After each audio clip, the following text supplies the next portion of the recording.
देखो क्या चल रहा था, अपने हेट्रोसाइक्लिक कंपाउंड चल रहे थे है ना, उसमें अपन ना क्या पढ़ लिया था, फ्यूरेन पढ़ रहे थे है ना।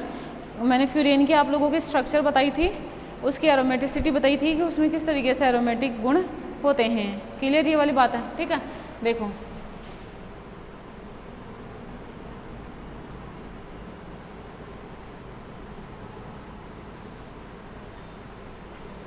पेपर कौन सा है, ये आप लोगों के सेकंड है ना। यूनिट कौन सी है, वो भी सेकंड है ना। ऑर्गेनिक का चल रहा है ना ये चीज़ है ना। और टॉपिक अपने क्या चल रहा है, फ्यूरेन। क्या पढ़ रहे हैं, टॉपिक है अपना फ्यूरेन। समझ में आप लोगों को बात, ठीक है। अब देखो मैंने क्या कहा आप लोगों को, मैंने इसमें क्या क्या बता दिया था, इसकी एरोमेटिसिटी वगैरह या इसकी स्ट्रक्चर, इसके मेथड ऑफ प्रिपरेशन, ये सब क्या कर रहे थे अपन ने पढ़ लिए थे है ना। ये चीज़ें हो चुकी थी, ठीक है। अब देखो अब क्या पढ़ेंगे, reaction, chemical reaction of furan, ठीक है। फ्यूरेन किस तरीके से केमिकल रिएक्शन करता है, ठीक। देखो मुझे एक बात बताओ, कल मैंने ये एक्सप्लेन करा था जो इससे पहले वाला लेक्चर है, उसमें मैंने आपको बताया था कि फ्यूरेन एरोमेटिक होता है ना। सो ये इलेक्ट्रोफिलिक सब्स्टिट्यूशन रिएक्शन आसानी से दे सकता है, ऐसा हो सकता है ना। क्या कर सकता है, ये इलेक्ट्रोफिलिक सब्स्टिट्यूशन रिएक्शन आसानी से दे सकता है।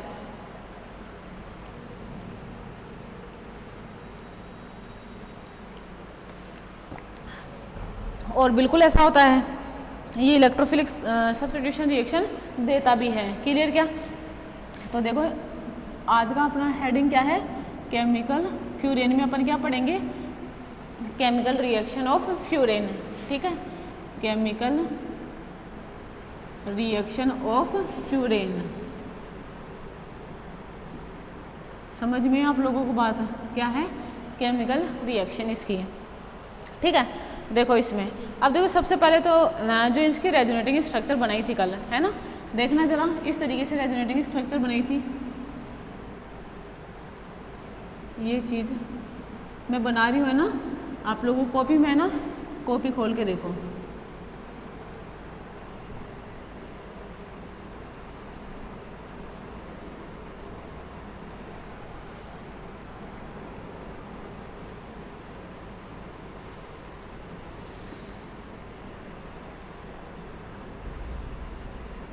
ये इधर और ये इधर,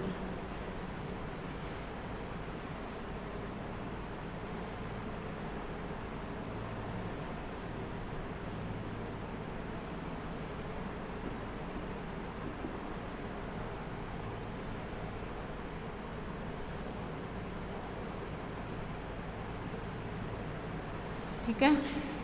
फिर ये यहाँ पे और ये यहाँ पे और ये ऐसे, ठीक है। बताओ ये रेजोनेटिंग स्ट्रक्चर बनी थी ना। अभी इस रेजोनेटिंग स्ट्रक्चर में देखो ये पोजीशन भी दूसरी है, ये भी दूसरी है ना। वैसे दो दो दो नहीं है, ये दूसरा तीसरा चौथा पांचवा ही है ये, तो मैं इसको कहूँ ये दूसरी और पांचवी पोजीशन है ना, या तीसरी और चौथी पोजीशन सेम है। क्लियर क्या। तो मैं यहाँ पे लिख दूँ फ्यूरेन की दूसरी और तीसरी पोजीशन पर क्या रहता है, नेगेटिव चार्ज रहता है, ठीक है। इस यहाँ पे लिखूँ मैं फ्यूरेन की रेजोनेटिंग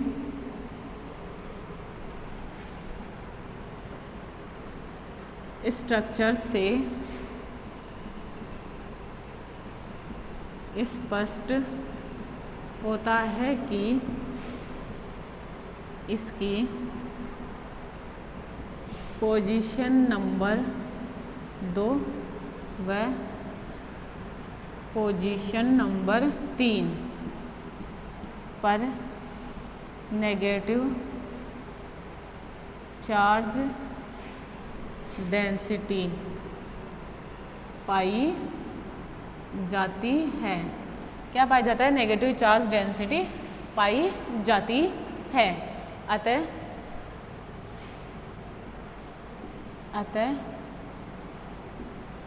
इलेक्ट्रोफिलिक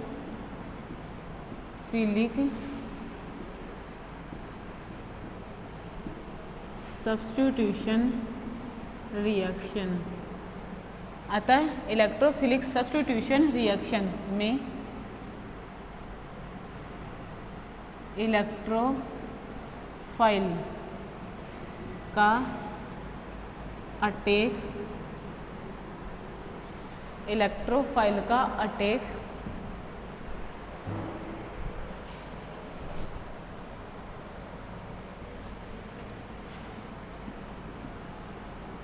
इलेक्ट्रोफाइल का अटैक या तो पोजीशन सेकंड या पोजीशन थर्ड पर हो सकता है ना। देखो रेजोनेटिंग स्ट्रक्चर देखो, आप लोग अपनी कॉपी में देखो, ठीक है, नहीं तो बोर्ड पे देख लो, इधर मैंने बना दिए। मुझे एक बात बताओ, इसकी मैंने कहा पोजीशन सेकंड और थर्ड पर क्या आ रहा है, नेगेटिव चार्ज आ रहा है। तो इलेक्ट्रोफिलिक सब्स्टिट्यूशन रिएक्शन के दौरान, अब बताओ इलेक्ट्रोफाइल तो एक इलेक्ट्रॉन डेफिशिएंट स्पीशीज होती है, अटैक कहाँ करता है, हमेशा इलेक्ट्रॉन रिच साइड पर। तो बताओ उसका अटैक या तो सेकंड पोजीशन पर होगा या फिर उसके थर्ड पोजीशन पर होगा। कौन सी पोजीशन पर हो, मैंने आप लोगों को तरीका क्या बताया था, आप उस पर अटैक करवा के देख लो और अटैक करवाने के बाद में उसमें रेजोनेंस करवा के देख लो। अगर रेजोनेटिंग स्ट्रक्चर की संख्या अगर बढ़े, मतलब जितनी ज़्यादा रेजोनेटिंग स्ट्रक्चर बनेगी उतनी ज़्यादा उसकी अटैक करने की टेंडेंसी बढ़ेगी, या मैं कहूँ उस पोजीशन वाला प्रोडक्ट मेजर प्रोडक्ट के रूप में बनेगा। फॉर एग्जांपल, अगर सेकंड पोजीशन पर अटैक करने पर मोर रेजोनेटिंग स्ट्रक्चर बनती है as compared to third position पर अटैक करने से, तो मेजर प्रोडक्ट क्या हो जाएगा, सेकंड पोजीशन वाला, ठीक है, और माइनर प्रोडक्ट क्या हो जाएगा, थर्ड पोजीशन वाला। अगर थर्ड पोजीशन पर अटैक करने से मोर रेजोनेटिंग स्ट्रक्चर बनती है तो मेजर प्रोडक्ट क्या हो जाएगा, थर्ड वाला, और माइनर प्रोडक्ट क्या हो जाएगा, सेकंड वाला। आई क्या बात समझ में, ठीक है। तो क्या करते हैं, इसके लिए अटैक करवा के देख लेते हैं। देखो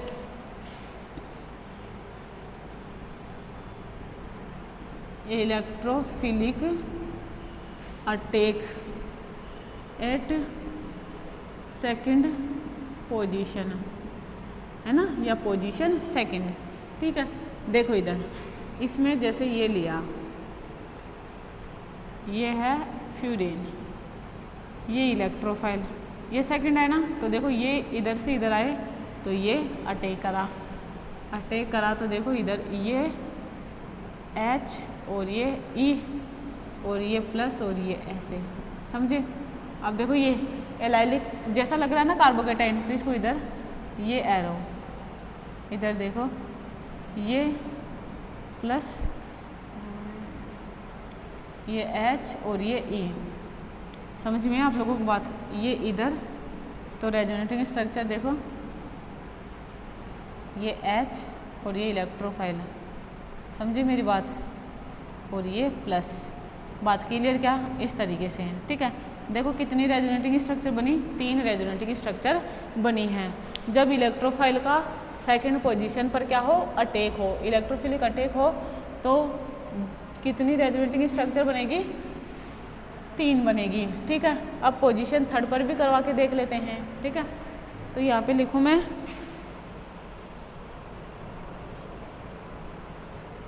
देखो electrophilic attack eight third position, है ना, थर्ड पोजीशन पर इसका अटैक करवा के देखो। देखो जैसे मैंने लिखा ये ऐसे, ठीक है, ये इलेक्ट्रोफाइल, ठीक है, ये इधर अटैक करा, सॉरी एरो इधर घुमा तो ये नेगेटिव या पॉजिटिव इधर आएगा,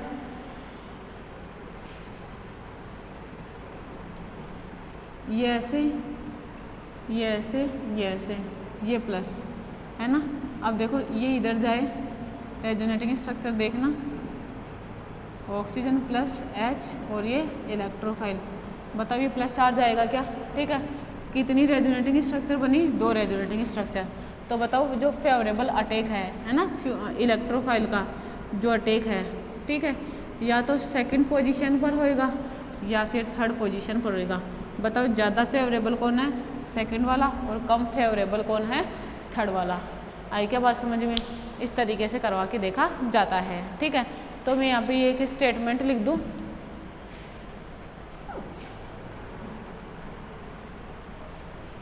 स्टेटमेंट ये लिख दूँ क्या,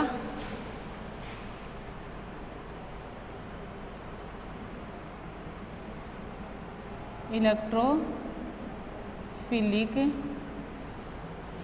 सब्स्टिट्यूशन, इलेक्ट्रोफिलिक सब्स्टिट्यूशन रिएक्शन में, ठीक है, जब इलेक्ट्रोफाइल का में जब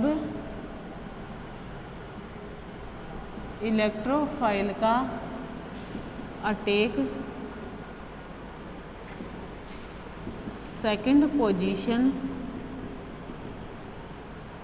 इलेक्ट्रोफाइल का अटैक सेकंड पोजीशन पर होता है तो 3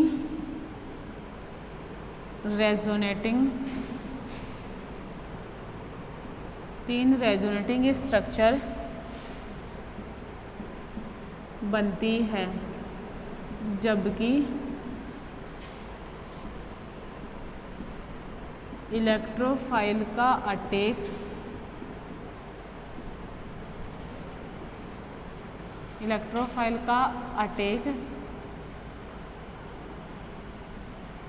थर्ड पोजीशन पर होता है तो 2 रेजोनेटिंग स्ट्रक्चर बनती है, ठीक है। जब इलेक्ट्रोफाइल का अटैक सेकंड पोजीशन पर होता है तो 3 रेजोनेटिंग स्ट्रक्चर बनती है, और जब थर्ड पोजीशन पर होता है तो 2 रेजोनेटिंग स्ट्रक्चर बनती है। क्लियर क्या? अतः इलेक्ट्रोफाइल का अटैक सेकंड पोजीशन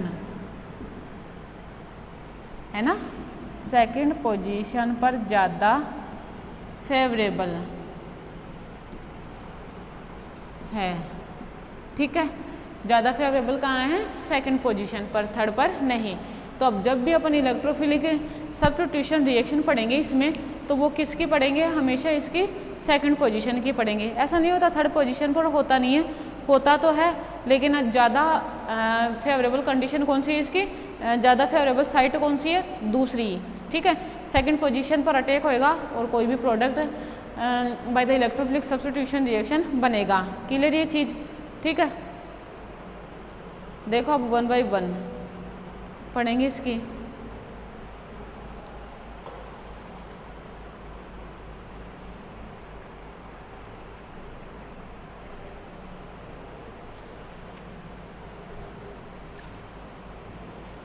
देखो सबसे पहले नाइट्रेशन, इलेक्ट्रोफिलिक सब्स्टिट्यूशन रिएक्शन का एग्जांपल है ना ये। नाइट्रेशन हुआ, सल्फोनेशन हुआ, हेलोजिनेशन हुआ, है ना, सब के सब।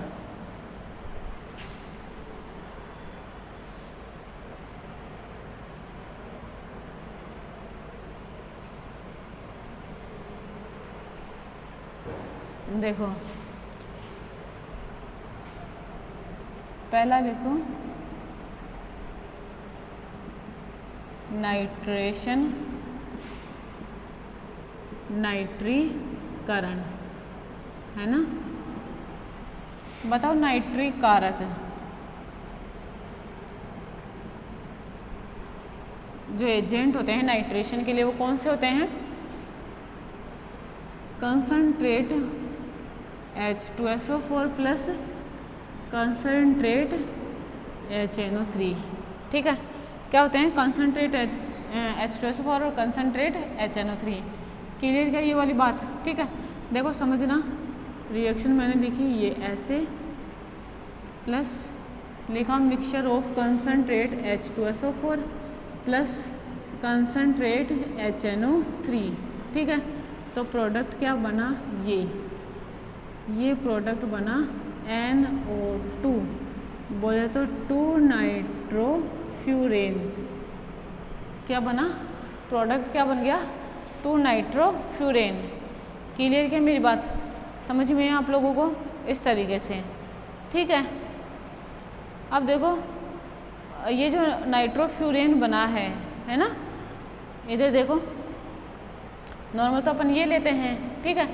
और इसकी जगह आप लोग क्या ले सकते हो, CH3COONO2, है ना, ये भी ले सकते हैं ना। इसको नॉर्मली क्या कहते हैं, एसिटिल नाइट्रेट कहते हैं, ठीक है। एसिटिल नाइट्रेट की रिएक्शन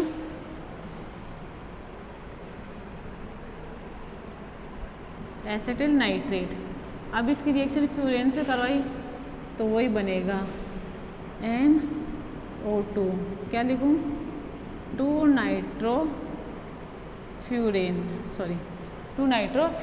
इस तरीके से। बात क्लियर गई ये भी, ठीक है,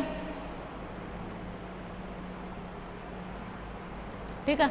देखो अगर दोनों रिएक्शन, दोनों में क्या हो रहा है, 2-नाइट्रोफ्यूरेन बन रहा है, ठीक है। इसमें भी देखो यहाँ से देखो, अगर ये वाला लिया जाता है ना तो वही बनता है NO2+, ठीक है। इसमें भी देखो क्या लेंगे अपन, CH3COO- और ये क्या होता है NO2+, ये इस फॉर्म में रहता है। समझ में आ रही है आप लोगों को बात, मतलब ये नाइट्रोनियम आयन के रूप में अटैक करता है।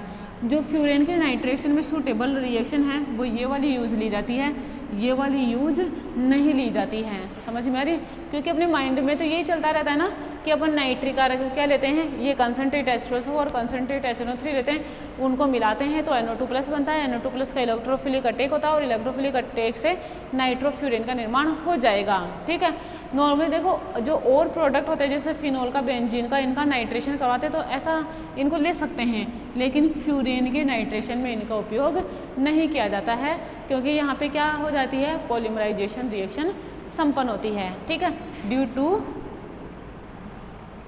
यहाँ पे लिख दूँ पॉलीमराइजेशन, है ना, बहुलकीकरण के कारण क्या होता है, बहुलकीकरण की क्रिया होती है और इस कारण यहाँ पे क्या होता है, इसे कंसनट्रेट H2SO और कंसनट्रेट HNO3 का उपयोग ना करके किसका उपयोग करते हैं अपन, एसिटाइल नाइट्रेट का उपयोग करते हैं, जिससे 2-नाइट्रोफ्यूरेन बनता है। बात मेरी ये समझ में आई क्या, ठीक है। लेकिन देखो क्या होता है कि जो फ्यूरोइक एसिड होता है उसका क्या करते हैं अपन, कंसनट्रेट HNO3 और कंसनट्रेट H2SO4 से उसका नाइट्रेशन करवाते हैं, समझ रहे हो। तो क्या होता है उससे फ्यूरोइक एसिड, जैसे वो सेकंड पोजीशन पर तो होता है, तो 5th पोजीशन पर क्या जुड़ जाता है, NO2 समूह जुड़ जाता है, समझ रहे हो मेरी बात है, ठीक है। देखो इधर यहाँ पे लिखो, जैसे मैं ये लिखा फ्यूरोइक एसिड, देखो उसकी रिएक्शन कैसे होते हैं, उसका नाइट्रेशन, जैसे ये क्या है, फ्यूरोइक एसिड है, ठीक है।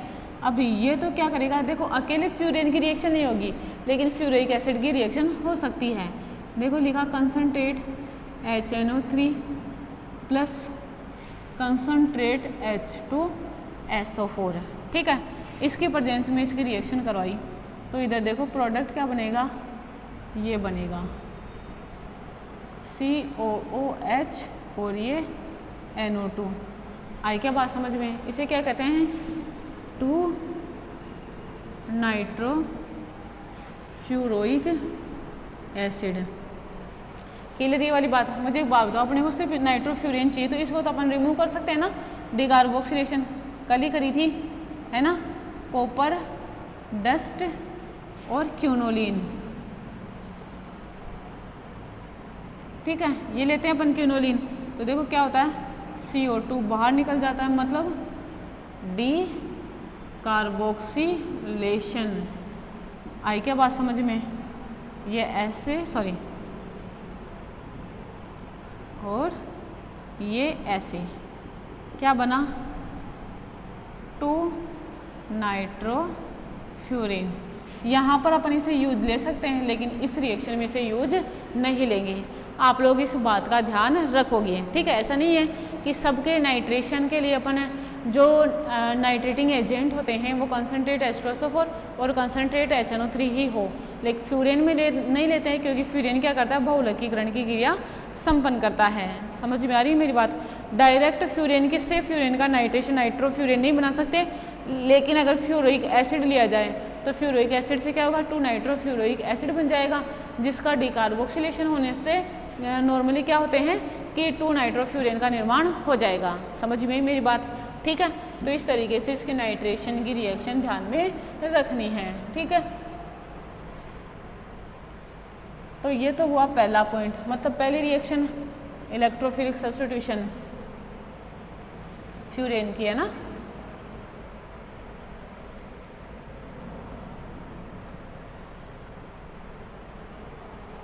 नेक्स्ट देखो, सेकंड इसका एग्जाम्पल सल्फोनीकरण, है ना, सल्फोनीकरण, सल्फोनेशन। दूसरा देखो सल्फोनीकरण, ठीक है, सल्फोनेशन। देखो इसके लिए सल्फोनीकरण के लिए क्या करते हैं कि जो फ्यूरेन होता है ना, फ्यूरेन की रिएक्शन क्या होती है, SO3 बोलते हो सल्फर ट्राइऑक्साइड के साथ पिरिडीन की प्रेजेंस में करवाई जाती है ना। तो मैं यहाँ लिखूँ फ्यूरेन के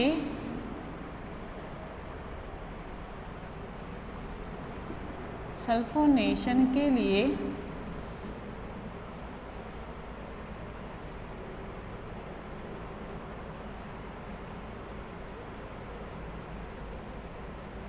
इसकी अभिक्रिया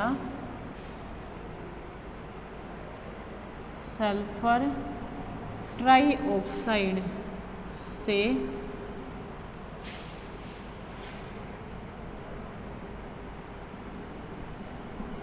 पिरिडीन की उपस्थिति में करवाई जाती है ना। सल्फोनीकरण में अपन क्या करते हैं, फ्यूरेन के सल्फोनेशन के लिए फ्यूरेन की अभिक्रिया सल्फर ट्राइऑक्साइड से पिरिडीन की उपस्थिति में करवाई जाती है, ठीक है। देखो कैसे होगी, ये SO3 और ये पिरिडीन, ठीक है।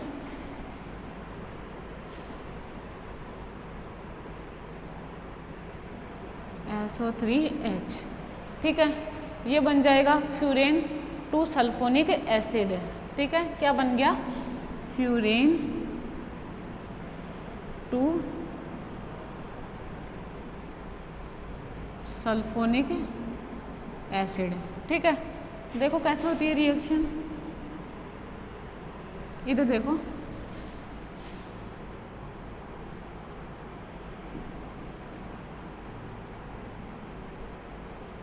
ये फ्यूरेन प्लस ये ऐसे, ठीक है। वैसे तो इसका स्ट्रक्चर ऐसा थोड़ी होता है, पायरामिडल स्ट्रक्चर होता है ना ये इसका। चलो कोई ना, पायरामिडल बना देती हूँ।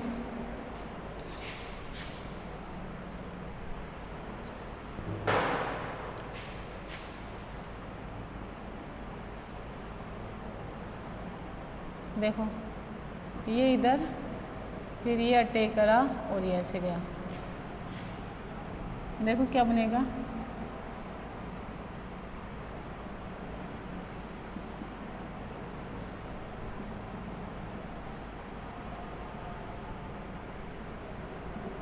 ये, ठीक है। आप देखो इसकी रेजोनेटिंग स्ट्रक्चर,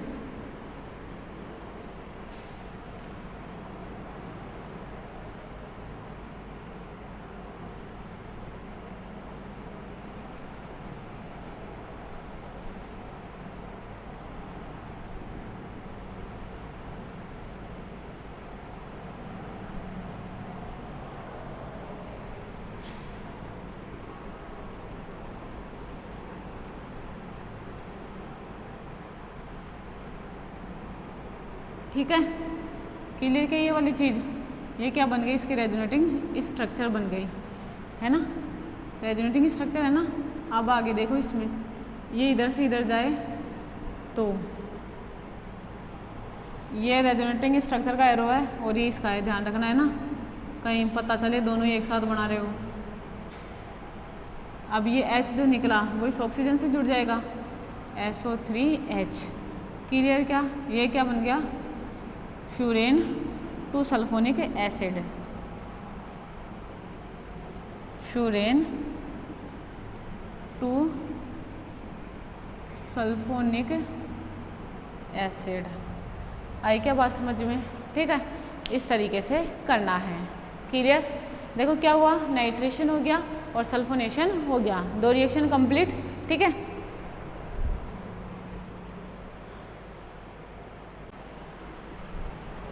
देखो नेक्स्ट, ये फ्यूरेन टू सल्फोनिक एसिड बना सल्फोनेशन से। ठीक है, इस तरीके से करते हैं।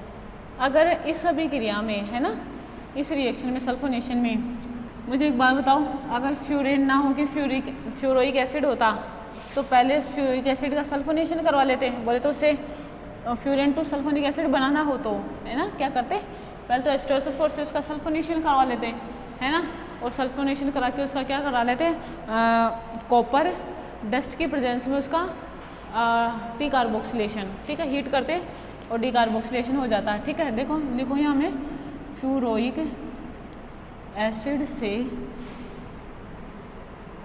फ्यूरेन टू सल्फोनिक एसिड बनाने के लिए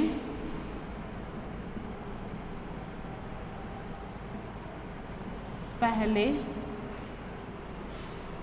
फ्यूरोइक एसिड की अभिक्रिया, फ्यूरोइक एसिड की अभिक्रिया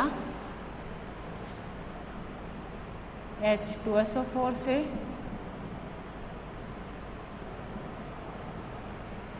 करवाई जाती है। उसके पश्चात उसका कॉपर डस्ट व क्यूनोलीन की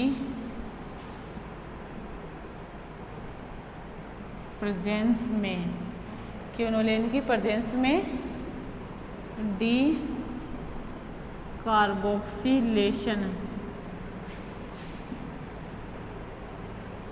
करवाया जाता है ना।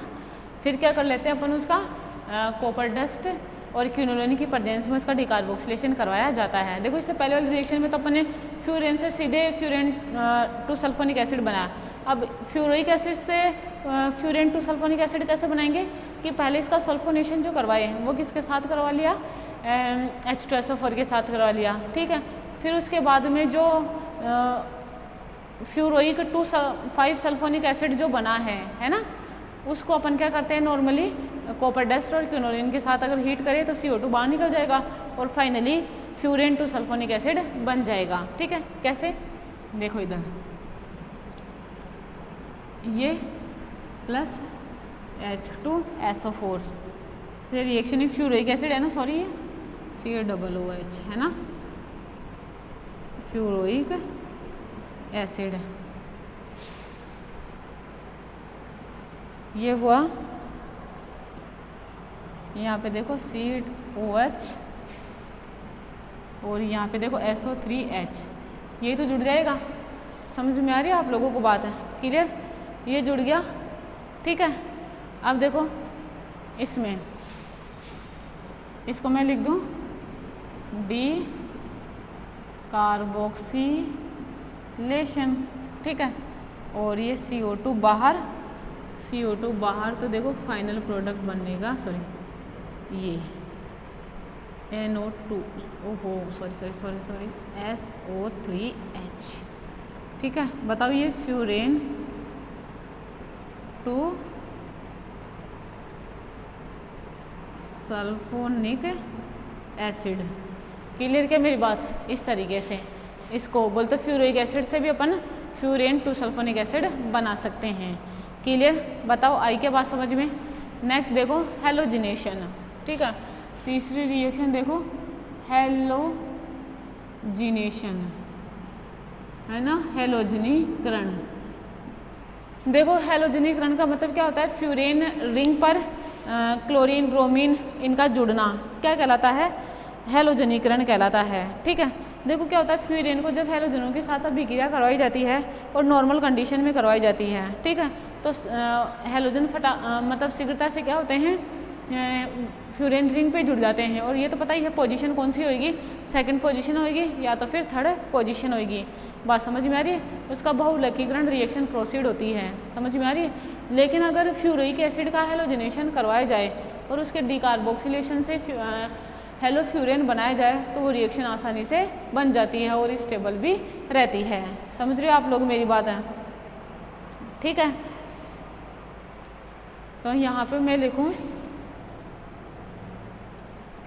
फ्यूरेन हेलोजेंस से अभिक्रिया करके हेलोफ्यूरेन का निर्माण करता है।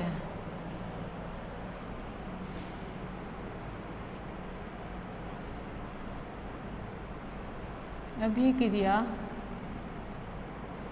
सामान्यतया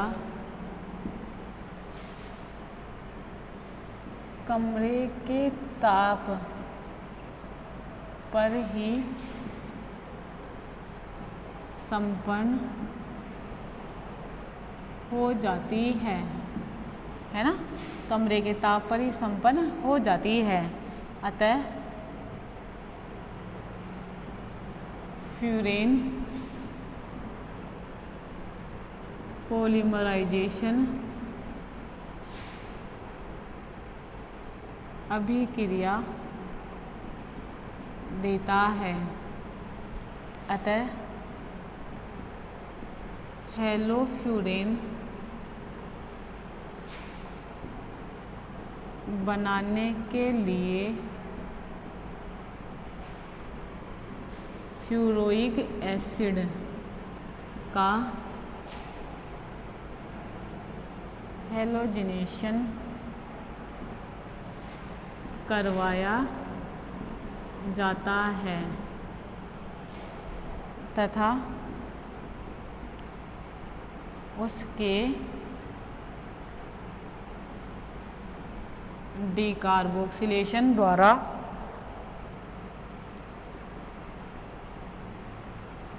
हेलोफ्यूरेन बनता है। ठीक है, देखो मैंने क्या लिखा है कि जब फ्यूरेन का अपन सीधे हेलोजनीकरण करवाते हैं तो रिएक्शन क्या होती है, कमरे के ताप पर ही संपन्न हो जाती है, आसानी से संपन्न हो जाती है। समझ में आ रही है?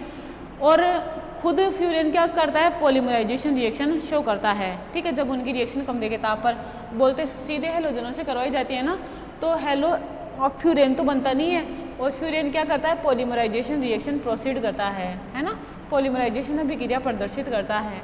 इस कारण क्या होता है कि डायरेक्ट हेलोजनों की अभिक्रिया फ्यूरेन से ना करवाकर क्या करवाया जाता है, फ्यूरोइक एसिड की अभिक्रिया किससे करवाई जाती है, हेलोजनों से करवाई जाती है। फिर उनका हेलोजनीकरण होएगा फ्यूरोइक एसिड का, और फिर फ्यूरोइक एसिड का क्या होएगा, डिकार्बोक्सिलेशन अगर करवा दिया जाए तो फाइनली क्या होता है, हेलोफ्यूरेन बनता है। ठीक है, देखो इधर ये लिया फ्यूरोइक एसिड है ना,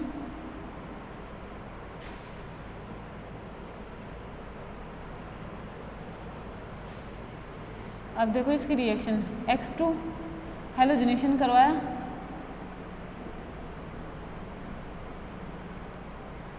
फ्यूरिक एसिड और ये X। ठीक है, अब देखो इसका क्या करवाएंगे, डिकार्बोक्सिलेशन है ना। डिकार्बोक्सिलेशन हुआ तो क्या हुआ, CO2 बाहर गई, ये H आ गई और ये X आ गया, ये क्या बना, हेलोफ्यूरेन। ठीक है, बताओ X यहाँ पर Cl Br और I कुछ भी हो सकता है ना, X यहाँ पर Cl Br I कुछ भी हो सकता है।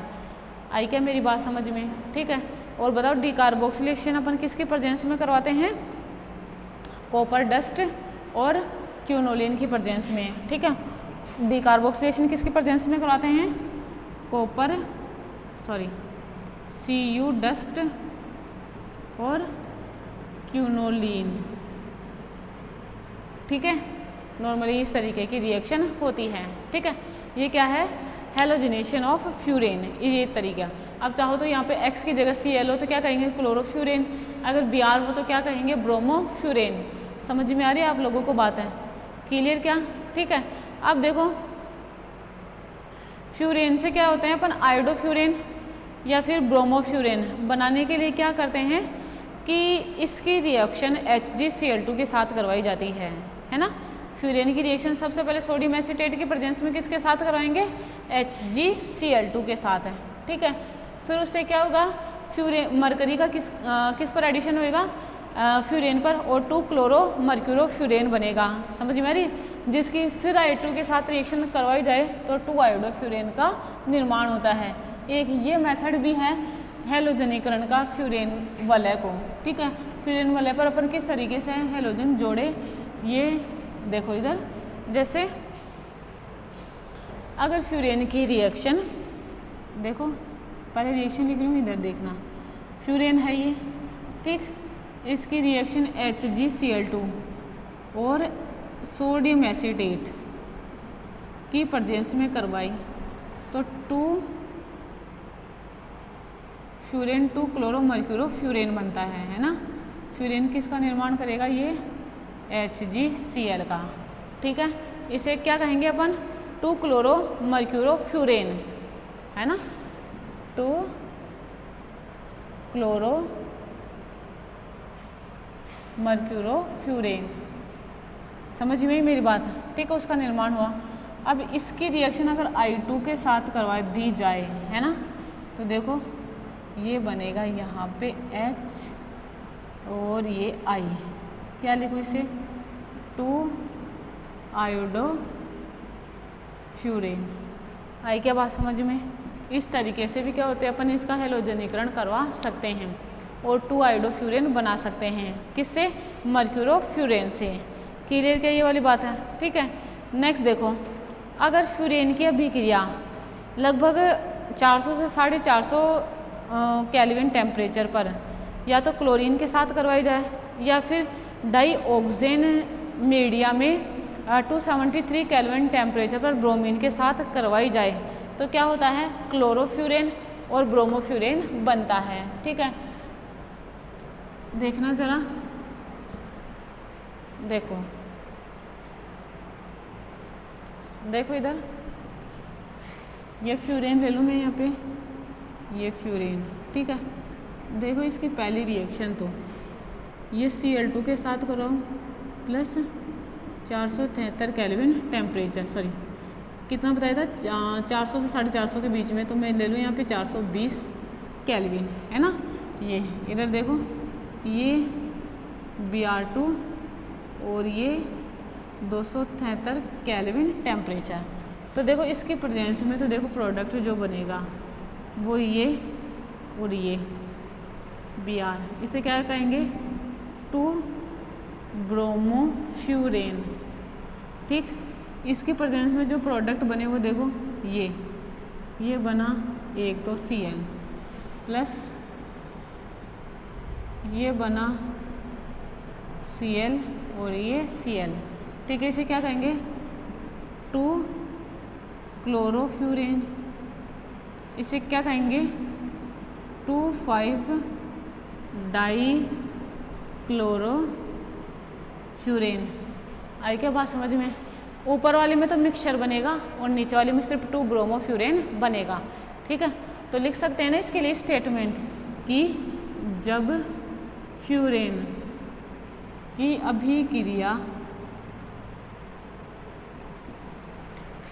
अभिक्रिया Cl2 प्लस 420 केल्विन टेम्परेचर पर Cl2 के साथ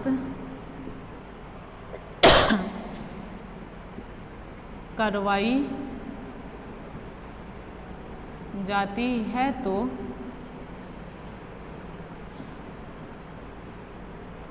टू क्लोरोफ्यूरेन व 2,5 डाई क्लोरोफ्यूरेन का मिक्सचर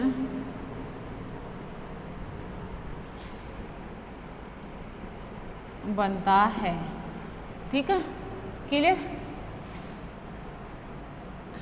लेकिन जब फ्यूरेन की अभिक्रिया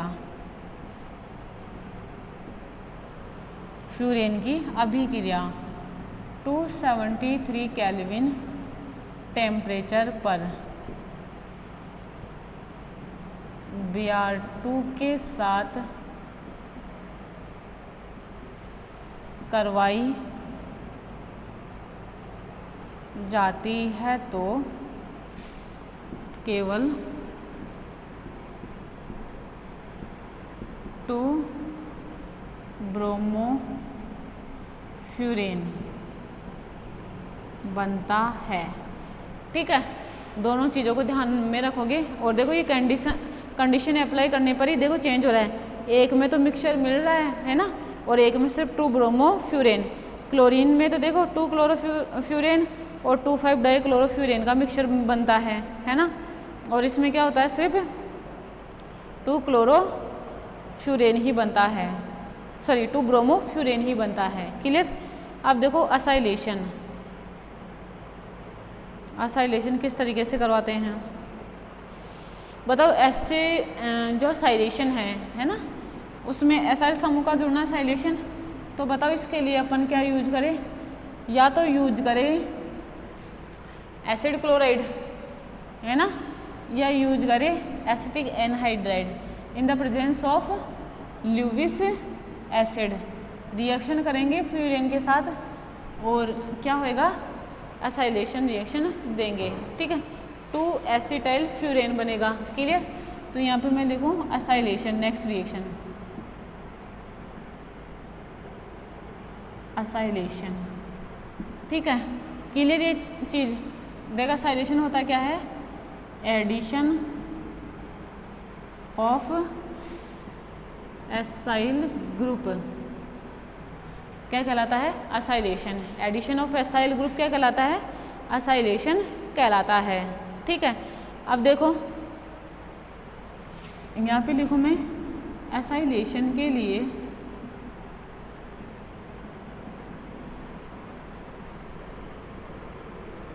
फ्यूरेन की अभिक्रिया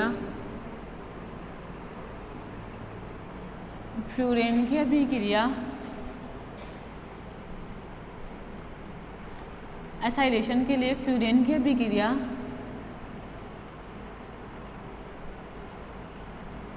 एसिटिक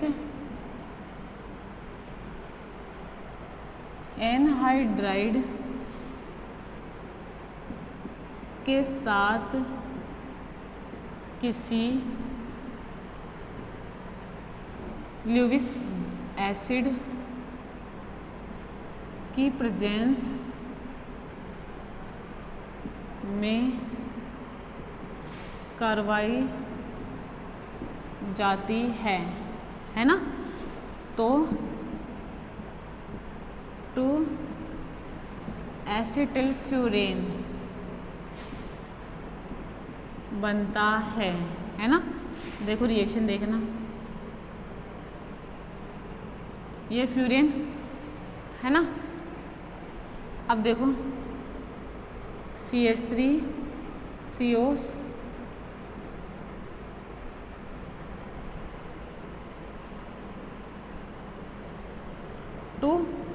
और ये BF3। ठीक है, ये ले लिया ल्यूविस एसिड, इसकी रिएक्शन कराई तो ये बनेगा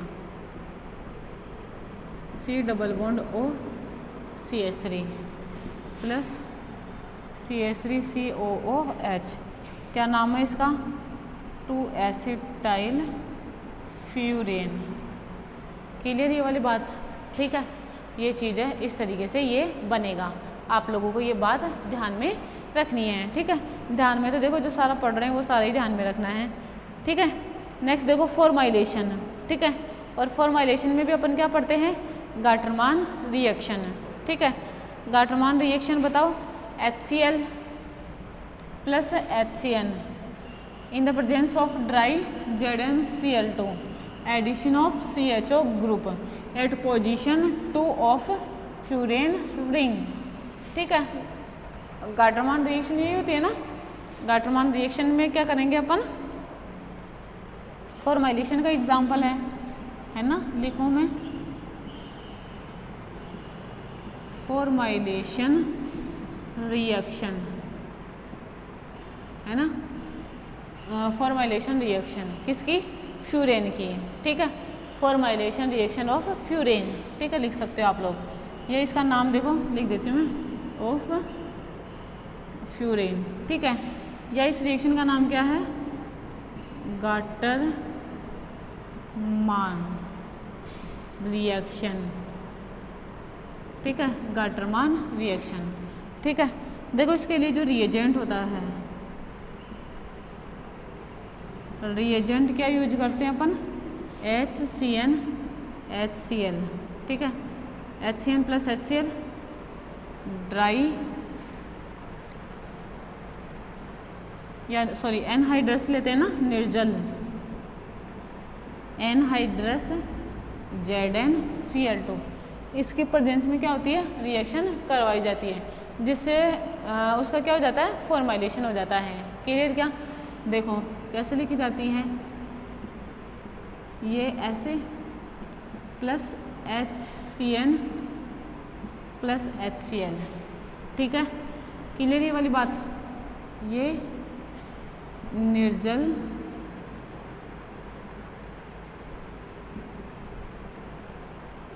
ZnCl2 की प्रेजेंस में देखो क्या बनेगा, ये CH डबल बॉन्ड NH ये बनेगा, ठीक। और अब इसका ये H3O प्लस ये क्या है, हाइड्रोलाइसिस,